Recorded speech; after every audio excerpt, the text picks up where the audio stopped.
Initially सच बताऊं तो बहुत डिसअपॉइंटमेंट हुई थी कि मेरी एविक्शन जब हुई तो वो ऑडियंस के वोट्स के बेसिस पे नहीं हुई जो कि होनी चाहिए थी। सलमान सर ने बोला था, और ये जग जाहिर बात है कि बिग बॉस एक शो जनता का शो है। ये हाउसमेट्स के बीच का शो नहीं है कि आपस में लड़ो, आपस में एविक्शन करो। बिग बॉस का शो है कि आप अपनी पर्सनालिटी के साथ इंडिपेंडेंट, बिना किसी का सपोर्ट मांगे भी अगर खेलना चाहो तो आप खेल सकते हो, क्योंकि अल्टीमेटली आपको जज करने वाली है हिंदुस्तान की और वर्ल्ड की जनता, जो वोट करेगी आपके नॉमिनेशन के बाद। वोटिंग जब हुई मेरे बीच में, कविता के बीच में, रुबीना जैस्मिन के बीच में, तो मेरे सेकंड हाईएस्ट वोट्स थे, ऐसा मुझे पूरा स्टैटिस्टिक्स मैंने देखा है। लाखों वोट्स मेरे सपोर्ट में आए हुए थे। लेकिन फिर भी एविक्शन जब होने वाला था मेरा, तो घर वालों ने आपस में ही 7-8 लोगों ने डिसाइड किया कि चलो हम निशांत को यहाँ से बाहर करते हैं। ऑब्वियसली क्योंकि मैं उनके लिए एक फिजिकली भी एक बहुत बड़ा थ्रेट हूँ घर के अंदर, क्योंकि मैं हर टास्क में फिजिकली सबसे ज्यादा डोमिनेट करता था। झगड़ों में, कभी कोई घर के मुद्दों में मेरा पॉइंट ऑफ व्यू हमेशा सही के साथ होता था। कभी ये नहीं होता था कि मैं बायस्ड होके किसी का साथ दे रहा हूँ क्योंकि मुझे मुझे उसके साथ एक रिश्ता बना के चलना है नकली सा, कि आगे जाके थोड़ी ग्रुप बन के रहे। मैंने हमेशा इंडिपेंडेंट खेलने की कोशिश करी। मैं उन लोगों के साथ ही बैठा जो मुझे सही लगे, जो मुझे लगा फेयर खेलना चाहते हैं, सही तरीके से खेलना चाहते हैं, जिनके खून में दगाबाजी नहीं है, ऐसे लोगों के साथ मैंने बैठने की कोशिश करी। लेकिन ये सारी जो मेरी अच्छाई है, जो मेरे माँ बाप ने जो मुझे सिखाई है, मेरी मॉरल वैल्यूज जो है, ये मेरे खून में है and I am very proud of them. और अगर इनको हारना पड़ता ये शो में आगे जाने के लिए, तो वो विक्ट्री मेरे लिए बेकार होती। तो मैं बहुत खुश हूँ इस बात से कि मैं, कुछ भी हो गया, मैंने अपनी अपनी पर्सनालिटी को नहीं खोया। मैंने अपने आप को उस लेवल पे नीच तरीके से नहीं गिराया जैसे बाकी लोग इस वक्त घर में आप देख रहे हैं गिर रहे हैं और गिरा रहे हैं एक दूसरे को। तो मैं जिस इज्जत, जिस प्यार के साथ घर में गया था, बाहर आने के बाद मैं नोटिस कर रहा हूँ कि ऑडियंस, जनता, मीडिया, आप लोग सब मुझे सिर्फ यही बता रहे हैं कि आप लोगों को मेरी जर्नी कितनी डिग्निफाइड लगी, कितनी रिस्पेक्ट मैंने अर्न करी है लोगों की नजरों में, by not following to cheap levels. And I think मेरे लिए मेरी सबसे बड़ी अचीवमेंट ये है कि मैंने अपने आप को भी ये साबित कर दिया कि मेरे सामने कितना ही बड़ा लालच हो, कोई ट्रॉफी हो, कोई भी पैसा हो, कुछ भी हो, मेरे माँ बाप ने जो मुझ में, मेरे खून में जो एक मॉरल्स डाले हैं, जो एक सही गलत की पहचान डाली है, एक फेयरनेस, एक राइचियस एटीट्यूड डाला है, वो नहीं हिल सकता, वो मेरा स्ट्रॉन्ग है। सो आई थिंक अगर मैं बिग बॉस के घर में फिट नहीं हुआ तो I am proud of it, क्योंकि बिग बॉस जैसी जगह मेरे लिए नहीं है। मेरी जगह बिग बॉस के क्राउड से काफी बेहतर क्राउड के बीच में। सारे लोग वहां पर इतने घटियापन पे उतर आए थे कि उनको लगा कि यार जब हम सब इतने घटिया बन रहे हैं, इतने चीप हो रहे हैं एक चीज को जीतने के लिए, तो हम सब में अभी भी एक इंसान ऐसा कैसे हो सकता है जो इतना क्लासी है, इतना डिसेंट है, इतना सही गलत के हिसाब से चल रहा है, इतना फेयर है। उसको लालच क्यों नहीं है? वो क्यों नहीं अपने आप को छोड़ के जमीन पे गिर रहा हमारे साथ? तो क्योंकि ये सब लोग इतने घटिया चीप हरकतें, बातें कर रहे थे वहां पर, मैं नहीं कर रहा था, इसलिए उनको लगा कि ये क्योंकि हम सबसे अलग दिख रहा है तो डेफिनेटली नकली होगा, क्योंकि हम सब अगर घटिया हैं तो ये घटिया क्यों नहीं हो रहा? वो वाली बात थी। बट मेरे जितने लोग, आप लोग मुझे जानते हैं, मेरी ऑडियंस मुझे जानती है, मैं जैसा हूँ वैसा था, वैसा ही रहा। और मुझे कोई गम नहीं है कि अगर मेरी मेरी असली पर्सनालिटी, मेरी डिसेंसी, मेरी क्लास की वजह से वो लोग मुझे सह नहीं पाए घर में और उनको मुझे निकालना पड़ा, क्योंकि वो डर गए, उनको थ्रेट लगा मैं बहुत बड़ा कि आगे जाके ये ऑडियंस के दिलों को भी जीत जाएगा, क्योंकि हम सब चीप हो रहे हैं, ये नहीं हो रहा, किसी भी वजह से नहीं हो रहा।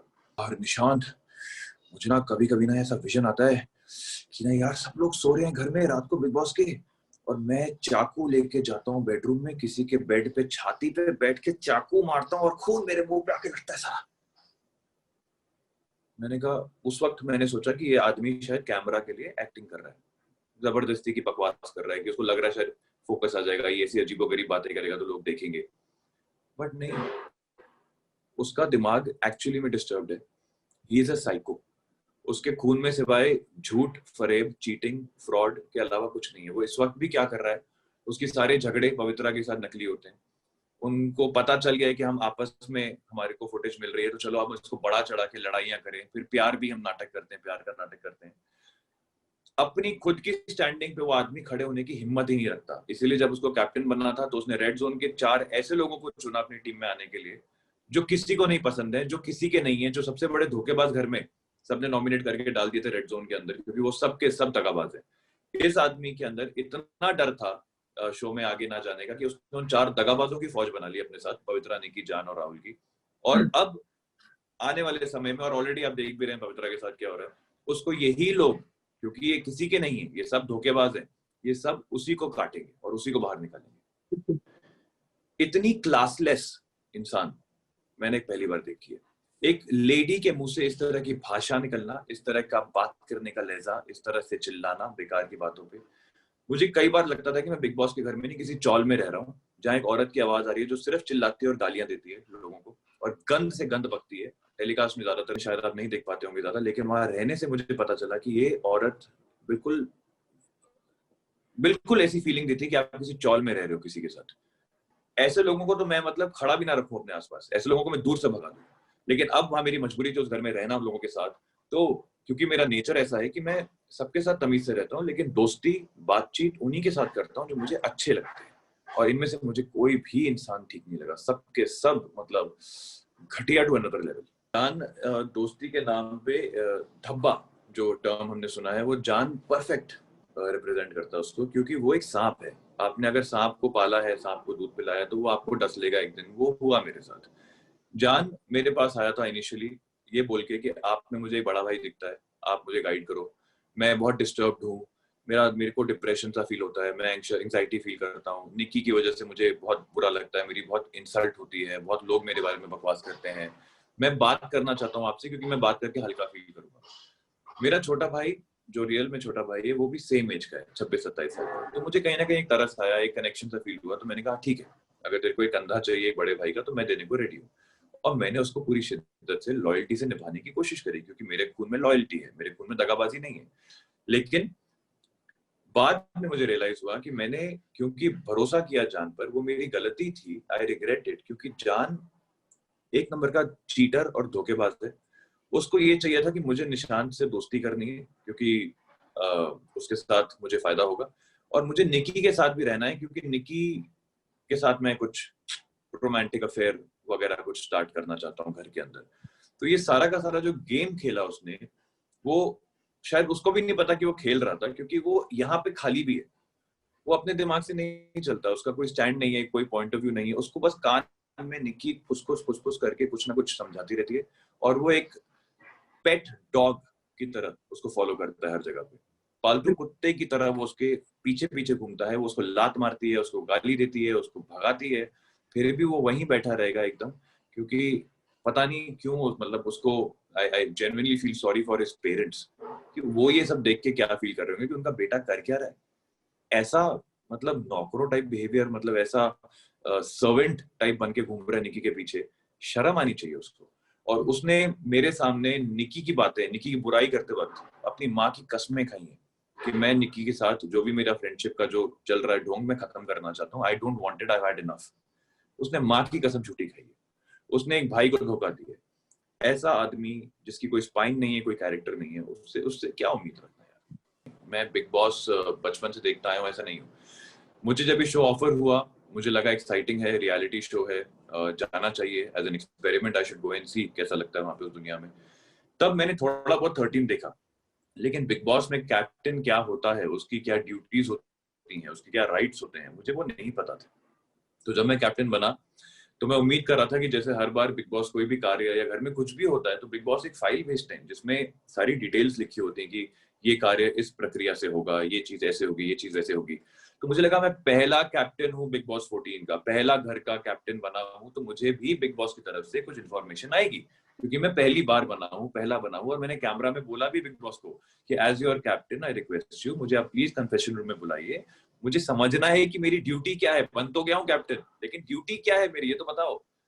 बट वो ड्यूटीज की लिस्ट कभी आई नहीं मेरे पास। और जितने लोग वहां पे experienced big boss watchers viewers थे, जो बिग बॉस चार्ट के आए हुए थे, लाइक निकी लंबोलियन ऑल, उनको पता था कि क्या क्या गलतियां हम निशान से करवा सकते हैं। तो पहले वो रेड जोन में भागी, उसको पूरा पता था कि मैं जाऊंगी, जान भी पीछे आ जाएगा, तो 2 बड़े बड़े फाउल हो जाएंगे। उसके बाद कैसे कैसे करके उसको बाहर निकाला मैंने। अगले दिन फिर कभी कोई बिना माइक के घूम रहा है, कभी कोई इंग्लिश में बात कर रहा है, जो कि मुझे लगता था कि बहुत हल्की छोटी मोटी प्रॉब्लम है, क्योंकि सीनियर्स के सामने जब ये चीजें होती थी तो उन्होंने फिर क्योंकि सीनियर्स के सामने जब ये चीजें होती थी कि बिना माइक के कोई घूम रहा है, इंग्लिश में बात कर रहा है, तो सीनियर्स ने बड़े हल्के में लिया उस चीज को। तो मुझे लगता था कि ये भी बड़ी हल्की सी बात है, ये शायद कैप्टन का काम नहीं है, ये बिग बॉस की एक अनाउंसमेंट आ जाती है रिकॉर्डेड सी कि भाई अपना निशांत माइक पहन लो, रुबीना माइक पहन लो, जान माइक पहन लो, ऐसा आता है। तो मुझे लगा वो आ जाएगी, नॉर्मल सी बात है। बट उसके बाद जो सबसे बड़ा ट्रैप मेरे लिए रखा गया वो निक्की और जान अगेन ने मिलकर रखा। इसलिए मैं कहता हूँ वो लड़का सांप है, क्योंकि उन दोनों को पता था वो क्या बात करने आ रहे हैं मुझसे। निक्की और जान दोनों बिग बॉस पूरा देख कर आए हुए हैं, उनको एक एक चीज पता है बिग बॉस शो के फॉर्मेट के बारे में। फिर भी वो मेरे पास मुझे बुला आए, मेरे साथ बैठे और उन्होंने राहुल की बातें शुरू करी, वहां से कैसे नॉमिनेशन में घुसे, और एक दो बातें मैंने भी बोल दी अपने पॉइंट ऑफ व्यू के हिसाब से। मुझे ये बात रियलाइज ही नहीं हुई कि एज अ कैप्टन मैं अपना पॉइंट ऑफ व्यू नहीं रख सकता हूँ नॉमिनेशंस के बारे में, क्योंकि वो एक बहुत बड़ा फाउल होता है। तो ये बात भी हुई मेरे साथ, जिसकी वजह से मेरी कैप्टनसी मेनली गई। लेकिन इसका फायदा पूरे घर को ये हो गया कि निशांत की कैप्टनसी जब जा रही थी तो बिग बॉस ने एक एक रीजन बताया कि ये रीजन, ये रीजन, ये रीजन, ये रीजन, जिसकी वजह से सबको समझ में आ गया कि भाई अब अगर कोई भी कैप्टन बनेगा तो किन चीजों का ध्यान हमें पूरा रखना पड़ेगा। तो I became like an example for everybody in the house. मैंने आपको बोला एजाज कैप्टन बने ही 4 धोखेबाजों के कंधों पर खड़े होके हैं। उनको पता है ये बात कि उनके खुद के बस की नहीं थी कि वो कैप्टन बनते, ना उनको घर में कोई बनाना चाहता था, पूरा घर अगेंस्ट था। सबको लगता है कि एजाज एक पागल आदमी है, साइको है, उसका कोई भरोसा नहीं है, और वो बिहेव भी वैसे ही करता है। He behaves like a psycho because he is a psycho. कोई नहीं चाहता था कि वो कैप्टन बने, लेकिन उसने 4 रेड जोन में जो चीटर्स, पूरे हमारे बिग बॉस फैमिली के जो 4 सबसे बड़े चीटर्स को हमने रेड जोन में डाल दिया था, उसने उनके साथ जाके डील करी कि मैं 4 फेयर बंदों को अंदर डाल दूंगा, लेकिन तुम चारों को बाहर निकाल दूंगा अगर मौका मिला तो। और वही हुआ। तो उसने बहुत गंदी पॉलिटिक्स खेली, जिसका भुगतान वो आगे जाके खुद ही करेंगे डेफिनेटली। मुझे अब ये था पहले कि मैं बिग बॉस के घर में जाना चाहता हूँ अपनी रियल पर्सनालिटी दिखाने के लिए, ऑडियंस के दिलों को दिखाने के लिए कि निशांत का दिल कैसा है, वो कौन है, क्या है, और मैंने वो किया। वो अचीवमेंट मेरी हो गई, मैं बाहर आ गया हूँ। पूरी दुनिया मुझसे इस वक्त मुझे यही कह रही है कि हमें आपके जाने का बहुत दुख है, क्योंकि आप अकेले एक ऐसे इंसान थे जो घर में डिग्निटी के साथ खेल रहा था, जो फेयर था, जो अच्छा लग रहा था घर में देखने को।